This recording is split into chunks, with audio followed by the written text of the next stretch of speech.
শুরু করছি mad for you লেখিকা তানিয়া খাতুন পর্ব ৩। রুহি ভোরবেলা ঘুম ভাঙতেই চুপচাপ উঠে বসে। সারা রাত এক ফোঁটাও ঘুম হয়নি তার। জানালার বাহিরে হালকা আলো পড়েছে, পাখিরা ডাকছে, কিন্তু তার বুকের ভিতরটা কেমন জানি শূন্য লাগছে। কখনো বাড়ি থেকে দূরে থাকা হয়নি, অথচ আজ থেকে শুরু হবে নতুন একটা জীবন, যেখানে মা বাবা থাকবে না পাশে, থাকবে শুধু নিজের স্বপ্ন আর আর এক টুকরো একাকিত্ব। আয়নার সামনে দাঁড়িয়ে নিজের চোখে তাকিয়ে সে মনে মনে বলল, রুহি কাঁদবি না, আজ থেকে তুই নিজের লড়াই শুরু করবি।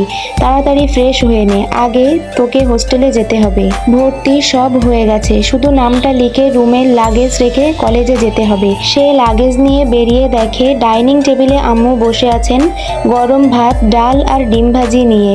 রুহি একটু হাসি দিয়ে বলে, এখন ভোরবেলা আম্মু, এখন আমি খেতে পারবো না, একটুও খিদে নেই। আম্মু মায়া ভরা চোখে বলে, একটু খেয়ে বের হ মা, না হলে সারাদিন কিছু খাবি না, শরীর খারাপ হবে। রুহি আস্তে হেসে বলে, কলেজ ক্যান্টিনে খেয়ে নেব, তুমি চিন্তা করো না। আম্মু উঠে এসে রুহির মাথায় হাত বুলিয়ে দেয়, গলাটা কাঁপে তার। নিজের খেয়াল রাখিস মা, পড়াশোনার বাহিরে আর কিছুতেই মন দিবি না। রুহি মাকে জড়িয়ে ধরে ফিসফিসিয়ে বলে, চিন্তা করো না আম্মু, আমি আমার স্বপ্ন পূরণ করব, আমি লয়ার হবই। ঠিক তখনই ফোনটা বেজে ওঠে, স্ক্রিনে সিমরানের নাম। রুহি ফোনটা ধরতেই ওর কণ্ঠ ভেসে আসে, শোন, আমার একটু দেরি হবে, তুই আগে হোস্টেলে যাস, আমার আর তোর নাম লিখে দিবি, তারপর কলেজে চলে যাবি, আমি কলেজে তোর সাথে দেখা করে নিব। রুহি বলল, ওকে, আমি কলেজে গিয়ে তোকে কল দিব। আম্মু দরজার সামনে দাঁড়িয়ে আছে, চোখে জল টলমল করছে। রুহি ব্যাগ কাঁধে তুলে লাগেজ হাতে নিয়ে দরজার দিকে এগিয়ে যায়, একবার পিছনে ফিরে তাকায়। আম্মু এখনো দাঁড়িয়ে ঠোঁট নাড়ছে নিঃশব্দে, আল্লাহ তোকে হেফাজতে রাখুন। রুহি ধীরে দরজার বাইরে পা রাখে, নতুন জীবনের শুরু, স্বপ্নের পথের প্রথম সকাল। কিন্তু মায়ের চোখে জলেই সেই সকালটা ভিজে যায় নিঃশব্দে। আচ্ছা, এবার দৃশ্যপট আসলো কলেজের সামনে। শহরের নামকরা বড় একটা কলেজ, বিশাল আয়তনের ক্যাম্পাস, সামনে উঁচু লোহার গেট, তাতে সোনালী অক্ষরে লেখা কলেজের নাম। গেটের দুপাশে পাহারাদার বসে, ভিতরে ঢুকলেই চোখে পড়ে পুরনো দোতলা একাডেমিক বিল্ডিং, চারপাশ সবুজ ঘাসে মোড়া মাঠ, আর রোদে ঝলমল করছে সাতিম আর কৃষ্ণচূড়া গাছের পাতায়। গেটের ভিতরে ছেলে মেয়েদের ভিড়, হাসাহাসি গল্প, কেউ কফি হাতে, কেউ বা বইয়ে মুখ গুজে আছে।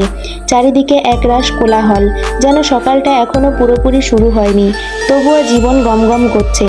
কিন্তু সেই ভিড়ের মধ্যেও রুহির মনে আজ অদ্ভুত এক একাকিত্ব। ওর প্রিয় বন্ধু সিমরান এখনো এসে পৌঁছায়নি, মনটা কেমন ভারী হয়ে আছে। সিমরানের আসতে দেরি হচ্ছে ভেবে রুহি হোস্টেল থেকে একটু দেরিতে বের হয়েছিল। কলেজ থেকে হোস্টেল হার্ডলি 5 মিনিটের হাঁটার রাস্তা, তবুও যেন আজ প্রতিটা মিনিট লম্বা মনে হচ্ছে। রুহি ফোন বের করে আবার কল দেয় সিমরানকে, কিন্তু ওদিকে কেউ ফোন তোলে না। বিরক্ত হয়ে রুহি নিঃশ্বাস ফেলে ফোনটা ব্যাগে রেখে কলেজের বড় গেটের দিকে ভিতরে ঢোকে। ভিতরে ঢুকেই কয়েক পা এগোতেই হঠাৎ একটা পুরুষালী কণ্ঠ কানে আসে। রুহি থমকে দাঁড়িয়ে যায়। আচ্ছা, রহিম হলো কলেজের সিনিয়র। এখানে রহিম রুহিকে উদ্দেশ্য করে বলছে, এই যে ফুলটুসি, কাম বেবি। রুহির রাগ হলো, এমন বাজে নামে কেউ তাকে ডাকে না কখনো। তবু নিজেকে সামলে নিয়ে তাদের দিকে এগিয়ে গেল। সামনে মোটে 3 জন ছেলে বাইকের উপর বসে বসে সিগারেট টানছে। রুহি বলল, সরি ভাইয়া, আমার একটা ভালো নাম আছে, এমন বাজে নামে আমাকে ডাকবেন না। রুদ্র হেসে বলল, আরে এই পাখিটা দেখি একদম নতুন, তাই আমাদের সঙ্গে গলা তুলে কথা বলছে। আমান বলল, আরে ছাড় না ভাই, দেখেই বোঝা যাচ্ছে বাচ্চা মেয়ে। কেন শুধু শুধু র্যাগিং করছিস? আমরা ইউনিয়ন করি, আবার সিনিয়রও, ওরা তো আমাদের থেকেই শিখবে। সিনিয়র শব্দটা শুনেই রুহির বুক ধক করে উঠল। তার আব্বু বারবার বলেছে সিনিয়রদের থেকে দূরে থাকতে, কারণ এই কলেজ যেমন নামকরা, তেমন র্যাগিং এর জন্যও কুখ্যাত। রহিম বলল, এই যে সাধু পুরুষ, মুখ বন্ধ কর। আর এই মেয়ে, আমরা তোমার সিনিয়র, পুরো কলেজ আমাদের ক্রিশ ভাইয়ের নামে কাঁপে, আর তুমি একটা পুচকি মেয়ে আমাদের মুখের উপর কথা বলছো। রহিমের ধমকানিতে রুহি কেঁপে উঠল। এমন ধমক তার আব্বু কোনোদিন দেয়নি। রুহি ভয়ে ভয়ে বলল, না মানে আসলে আমি আপনাদের জন্য কি করতে পারি? রুদ্র বলল, এই যে এবার লাইনে আসছো, শোনো আমরা তোমাকে একটা ছোট টাস্ক দেব, যদি সেটা করতে পারো তাহলে তুমি চলে যাবে, আর না পারলে তোমাকে কলেজ থেকে মিথ্যা অভিযোগ দিয়ে বার করে দেওয়ার দায়িত্ব আমার। রুহি ভয়ে ভয়ে বলল, বলুন কি করতে হবে, আমি সব করব, শুধু কলেজ থেকে বের করে দেবেন না। এই কলেজে পড়াটা আমার স্বপ্ন। আমান চুপচাপ দাঁড়িয়ে রইল।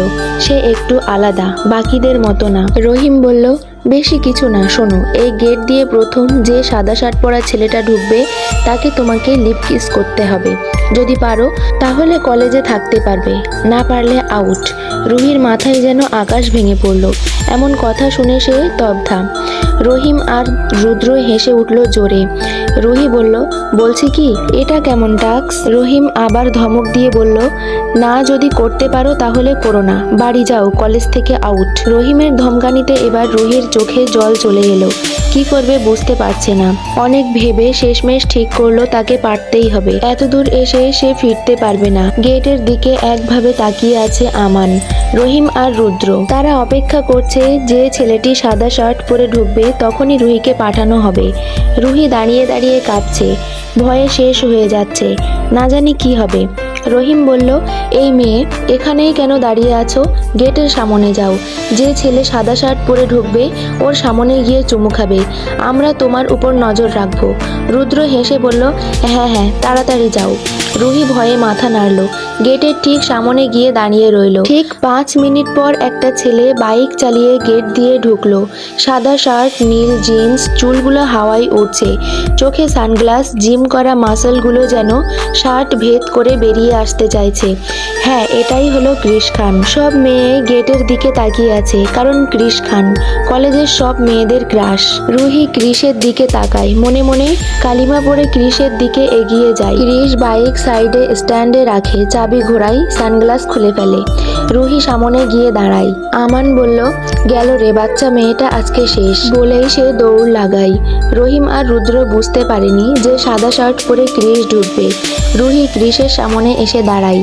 ক্রিশ বিরক্ত হয়ে মুখ খুলতে চায়, কিন্তু তার আগেই রুহি অপ্রত্যাশিতভাবে একটি কাজ করে ক্রিশের ঠোঁটে নিজের ঠোঁট বসিয়ে দেয়। ক্রিশের শরীরে যেন বিদ্যুৎ লাগে। প্রথমবারের মতো সে এমন ফিল করে। কেন করে সে জানে না, কিন্তু তার রাগ উঠে যায় মাথায়। সে রুহিকে ধাক্কা দেয়, তারপর জোরে থাপ্পড় মারে। থাপ্পড়ের জোরে রুহি মাটিতে লুটিয়ে পড়ে আর অজ্ঞান হয়ে যায়। পুরো ক্যাম্পাসের ছেলেমেয়েরা এই দৃশ্য দেখে, কিন্তু কেউ এগিয়ে আসে না, কারণ ক্রিশ কলেজের ইউনিয়নের হেড। তার ক্ষমতার কথা সবাই জানে, এমনকি প্রফেসররাও তার কথা মেনে চলে। আমান বলল, ভাই এটা কি করলি? এমন চড় মারলি মেয়েটাকে যে অজ্ঞান করে দিলি। রুদ্র আর রহিমও তখন এগিয়ে আসছে। ক্রিশ ডোন্ট কেয়ার ভাব নিয়ে বলল, ওর মতো পিচ্ছি মেয়ে আমার অনুমতি না নিয়ে আমাকে কিস করে, তার উপর ঠিক মতো কিস ও করতে পারে না, ল্যাদা মার্কা। আমান বলল, তো তুমি কি পুরো ভার্জিন নাকি? ক্রিশ রেগে আমানের দিকে তেড়ে গেল। আমান ভয়ে রুদ্র আর রহিমের পিছনে লুকিয়ে পড়ল। আমান বলল, আমাকে মেরে লাভ নেই, আর না ওই মেয়েটার দোষ আছে। এই যে এই দুটোকে তোর সামনে দেখতে পাচ্ছিস, ওরা ওকে র্যাগিং করে তোকে কিস করিয়েছে। এতক্ষণে সিমরান গেটের কাছ থেকে দৌড়ে এসে মাটিতে বসে রুহিকে ডাকতে শুরু করে। সিমরান বলল, রুহি, এই রুহি ওঠ, কি হয়েছে তোর? ক্রিশ মাটিতে পড়ে থাকা রুহির দিকে ভালো করে তাকালো। মেয়েটাকে দেখে মনে হবে না সেই কলেজে পড়ে, কারণ মুখে বাচ্চা বাচ্চা ভাবটা রয়ে গেছে।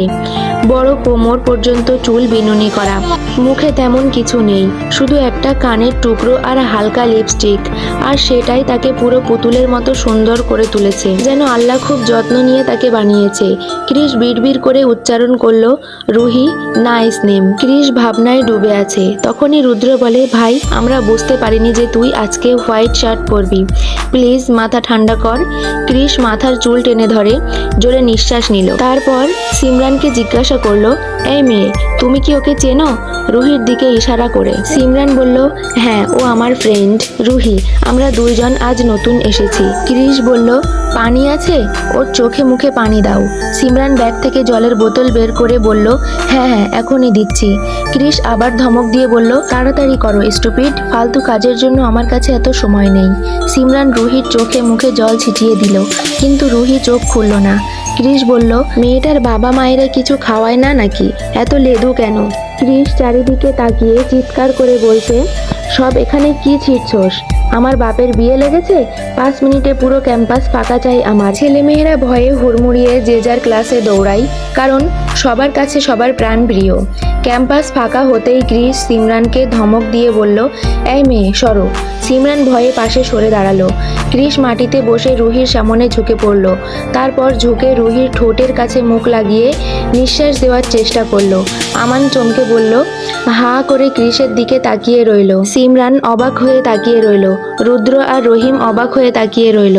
প্রায় 2 মিনিট পর ক্রিস উঠে দাঁড়ালো, আঙুল দিয়ে ঠোঁট মুছে বাঁকা হেসে রুহির দিকে তাকালো। রুহি পিটপিট করে চোখ খুলে তাকায়। ক্রিস বলল, শোনো মেয়ে, ভালো করে খাওয়া দাওয়া করো, কারণ তোমার উপর যার নজর পড়েছে তার নজর ভালো না।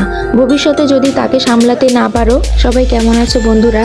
আসলে আজকের পর্বটা একটু বড় হয়ে গেল, আর তোমরা যারা অতিরিক্ত রোমান্টিকতা পছন্দ করো না তারা চাইলে গল্পটি স্কিপ করতে পারো।